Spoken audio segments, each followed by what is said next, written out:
வணக்கம். இன்னைக்கு நான் எடுத்துக்கொண்ட டாபிக் வந்து பிளட் ப்ரெஷர்ன்றது.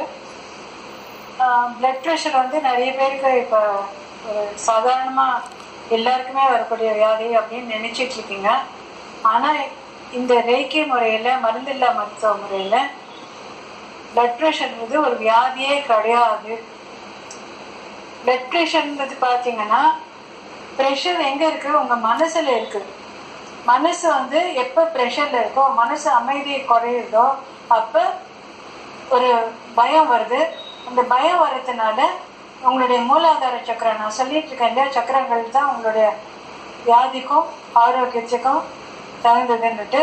அப்போ உங்களுடைய மூலாதார சக்கரம் அது வந்து வீக் ஆகும். பயம்ன்றது ஒரு வியாதி. அந்த பயம்ன்றது வந்து நீங்கள் தேவையில்லாமல் பயப்பட்டீங்கன்னா உங்களுடைய மூலாதார சக்கரம் வீக் ஆகும். மூலாதார சக்கரத்துக்கும் அட்ரினல் கிளாண்டுக்கும் கனெக்ஷன் உண்டு. வெளியில மூலாதார சக்கரம், உள்ள வந்து அட்ரினல் கிளாண்ட் இருக்கு. ஸோ இப்போ பயம் அப்படின்னாக்கா அட்ரினல் கிளாண்டை வந்து அது தாக்கு.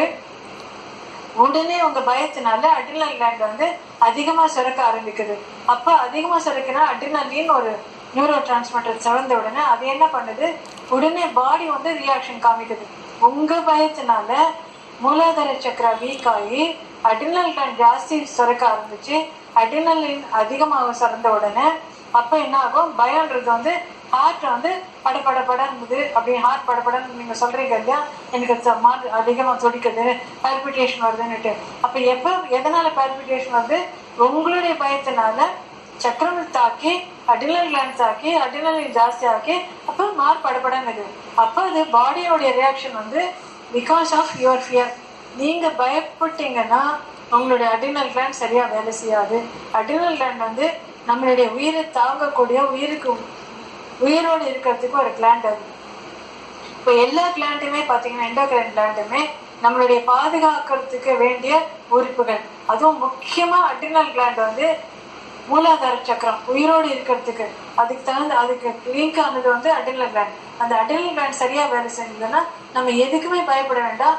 பயம்ன்றது வந்து அது பிளட் ப்ரெஷருக்கு காரணம். அப்போ எங்கே பயம் இருக்குது? மனசில் பயம் இருக்குது. மனசு எங்கே இருக்குது? உங்களுடைய ஆரிக் பாடி சக்கரால இருக்குது. அப்போ ஆறாவும் சக்கராவும் சரியாக வேலை செஞ்சதுன்னா பாடி சரியாக வேலை செய்யும். நாம் என்ன பண்ணுறோம், ஒரு பிபி அப்பரேட்டஸ் வச்சுட்டு அதில் ப்ரெஷரை பார்த்துட்டு மெர்க்குரி லெவல் ஜாஸ்தியாக 120/80 இருந்தால் நார்மல்றோம். இப்போ பார்த்தீங்கன்னா போன வாரம் பேப்பரில் கூட 120/80 மட்டும் நம்பாதீங்க, பிளட் ப்ரெஷரை பற்றி எனக்கு கவலையே பட வேண்டாம் அப்படின்னு கூட ஒரு ஆர்டிக்கல் வருது. இப்போ பிளட் ப்ரெஷருக்கு அனதர் ரிசர்ச் பார்த்தீங்கன்னா, சோடியம் நிறைய சாப்பிட்டீங்கன்னா பிளட் ப்ரெஷர் வரும். சோடியத்தை குறைங்க, சோடியம் லெவலில் குறைங்க, இத்தனை கிராம்ஸ் தான் சாப்பிடணும். நம்ம எப்பவுமே அளந்து சாப்பிட்றது இல்லை. எதுவுமே சாப்பிட்ற சாப்பாட்டில் இருக்கிற உப்பு வந்து கொஞ்சம் ருசிக்கு போடுற உப்பு. அந்த உப்பை வந்து நீங்கள் natural salt, not sodium iodine, sodium chloride iodine, அந்த மாதிரி NaCl ஐன்றது டேபிள் சால்ட் இருக்கு இல்லையா, அதில் வந்து எல்லாத்தையும் எடுத்துட்டு வெறும் சக்கையை கொடுக்கறதுனால உங்களுக்கு மற்ற இன்க்ரீடியன்ஸ்லாம் இல்லாமல் போகுது. நேச்சுரல் சால்ட்ஸில் sodium, chlorine, iodine, potassium, manganese, silica எல்லா மினரல்ஸும் இருக்கு. அந்த மினரல்ஸ் எல்லாம் எடுத்துட்டு வெறும் டேபிள் சால்ட்டை போட்டாக்கா என்ன ஆகும், நமக்கு கிட்னி சரியாக வேலை செய்யாது. நமக்கு தேவையான மற்ற எலிமெண்ட்ஸு மற்ற மினரல்ஸ்லாம் இல்லாததுனால நம்ம பாடி வீக் ஆகுது. நம்ம பாடி வீக் ஆன உடனே மூலாதார சக்கரம் வீக் ஆன உடனே நமக்கு தேவையான நாளைக்கு என்ன நடக்குமோ, நேற்று என்ன நடந்தது, அந்த மாதிரி அந்த பயம்தான் உங்களுக்கு பிபிக்கு காரணம். சுகர் லெவல் கம்மியாகுதோ, இல்லை சோடியம் கம்மியாகுதோ, பொட்டாசியம் கம்மியாகுதோ, அதெல்லாம் பாடியில் பார்த்து. ஆனால் மனசு எங்கே இருக்குது? மனசை நீங்கள் திடமாக வச்சுருந்தீங்கன்னா பிளட் ப்ரெஷரே வராது. அதுக்கு ட்ரீட்மெண்ட் என்ன? நேரம் இந்த கையிலேயே சொல்லியிருக்கேன்ல, கையிலேயே எல்லா ஆர்கனும் இருக்குது. உங்களுடைய பிபி எப்படி ஒரு சிம்டம் எப்படி இருக்குது, தலை ஏதோ ஒரு ஃபியர் இருக்குது, ஒரு கனமாக இருக்கிற மாதிரி இருக்குது, இல்லை வேறு மாதிரி ஏதோ டிஸ்கம்ஃபர்ட் இருக்குது, தலையில் தான் உங்களுக்கு சிம்டம் தெரியும்.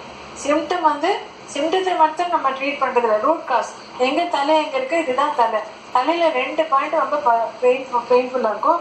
இந்த 2 பாயிண்ட்லேயும் அமுத்தினீங்கன்னா இல்லை அக்யூபங்க்சர் பண்ணிங்கன்னா ஆட்டோமேட்டிக்காக உங்களுக்கு மைண்டில் ஹெட்ல இருக்கிற ஹெவினஸ் கொஞ்சம் கொஞ்சமா குறையும், மைண்ட் ரிலாக்ஸ் ஆகிற மாதிரி தெரியும், மைண்ட் ரிலாக்ஸ் ஆகிற மாதிரி இருக்கும். ஆனா அட்ரினல் கிளாண்ட் எங்க இருக்குன்னு பாத்தீங்கன்னா இதுதான் பாடி. பின்னாடி வந்து கிட்னி, 2 கிட்னி இருக்கு இல்லையா, அதுக்கு க்ளோஸ் டு கிட்னி, அதனால அட்ஜசன்ட் டு கிட்னி இருக்கிறதுனால அதுக்கு பேர் அட்ரினல் கிளாண்ட். இந்த இடத்துல 2 கிளாண்ட் இருக்கு. இங்க 2 கிளாண்டை இங்க அமர்த்தி பாத்தீங்கன்னா, இங்க பார்த்தீங்கன்னா இங்க பிளட் ப்ரெஷர் இருக்கிறவங்களுக்கு ரொம்ப பெயின்ஃபுல்லா இருக்கும். இந்த இடத்த அமர்த்தினீங்கன்னா adrenal gland start secreting optimum quantity. அதாவது high blood pressure, low blood pressure அப்படின்னு சொல்றோம் இல்லையா, நிறைய ப்ரெஷர் ஜாஸ்தியா இருக்குன்னா ஹை பிளட் ப்ரெஷர், ஆப்டிமம் கம்மியானா 60, 80, 70 அப்படின்னு இருக்கிற லோ பிளட் ப்ரெஷர். ஆனால் நார்மல் ஆக்கிறதுக்கு இந்த இடத்துல அமர்த்தினீங்கன்னா ஆட்டோமேட்டிக்கலி இந்த பிளட் ப்ரெஷர் நார்மல் ஆகிடும். ரொம்ப சிம்பிள். நீங்கள் பிளட் ப்ரெஷர்ன்றதுக்கு பயப்படவே வேணாம். ட்ரீட்மெண்ட் வந்து கையிலே இருக்கு, அது தவிர இங்கே இருக்கு. இன்னும் சிறந்த முறை என்னன்னாக்க, எங்ககிட்ட வந்தீங்கன்னா எங்ககிட்ட இல்லையா, நான் யூடியூப்லேயே போட்டிருக்கேன். அதாவது ஸ்ட்ரெஸ் ஃப்ரீ லைஃப். மனசுல ஸ்ட்ரெஸ் இருந்தால் தான் பாடி ரியாக்ட் பண்ணுறது பிளட் ப்ரெஷர். ஸ்ட்ரெஸ்ன்றது வந்து எல்லாத்துக்குமே காரணம், எல்லா டிசீஸுக்கும் முதல் காரணம் பயம். அந்த பயத்தை போக்குறதுக்கு நீங்கள் வந்து தியானம் பண்ணீங்கன்னா, தியானம் வந்து அருமையான தியானம் வந்து என்னுடைய யூடியூப்லேயே போட்டிருக்கேன். How to lead a stress free life, how to relax your mind. அது ஒரு 5 நிமிஷம் கேட்டு, அதாவது வேற எங்கேயும் போவேணாம், நம்ம கண்ணை மூடிட்டு நம்ம பாடியை I am relaxing, I am relaxing, I am relaxing சொல்லிட்டு நான் சொல்கிறேன். அந்த யூடியூப்ல போய் பார்த்தீங்கன்னா உங்களுக்கு how to lead a stress free life இதுதான் ப்ரெஷர் இருக்கு. அது தவிர மூலாதார சக்கரா ரேக்கிய பற்றி சொல்லியிருக்கேன்ல, மூலாதார சக்கரா எங்கே இருக்கு, அடியில் இருக்கு. அது வந்து அதுதான் நம்ம வேர். வேர் வந்து ரொம்ப வீக் ஆச்சுன்னா பாடி வீக் ஆகுது, பாடி வீக் ஆச்சுன்னா அட்ரினல் கிளாண்ட் தாக்குது. அதனால மூலாதார சக்கரத்துக்கு எனர்ஜி கொடுத்துட்டு, அதே மாதிரி பேக்ல ஒரு சக்கரா இருக்கு, பேக் மணிப்புர சக்கரா, அந்த இடத்துல அட்ரினல் கிளாண்ட் இருக்கு.